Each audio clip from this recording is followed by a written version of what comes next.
everybody knew that what is social media. We got to know what is social media, how best we can use it for our business, and we got a path. It was like ये करे वो करे वो करे वो करे वो क्या कहाँ जाए. Yes. So this was the right path that you showed us, that okay, first you do this, then this, and this, and this. We have got a real path where we want to reach and the way out there.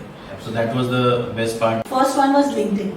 I know Vishal was really after me from past 2 years. I should have a LinkedIn account, but I was not into it. I thought I don't want to go into the digital world. So I had not created yet, but now I will surely do it after this session. Great. And the second thing was the status part also. Yes. Yeah, I had people coming up to me and saying that, but I was like, it's just a time pass, I thought. Presentation what you gave and the highlights what you gave us a lot of information, because till now we have been only using personal Facebook and personal WhatsApps and all that. Yes. So I do not have a business WhatsApp account. Right. So that which gave me an idea that I have to open a business WhatsApp account. Yes. Then a very good thing which was on the code, your visiting card to be on digitalized. Yes. So today when anyone calls me and when I'm in a meeting, I can immediately just send them that. So they can go through the profile. Yes. It's a very corporate way and a very professional look. Yes.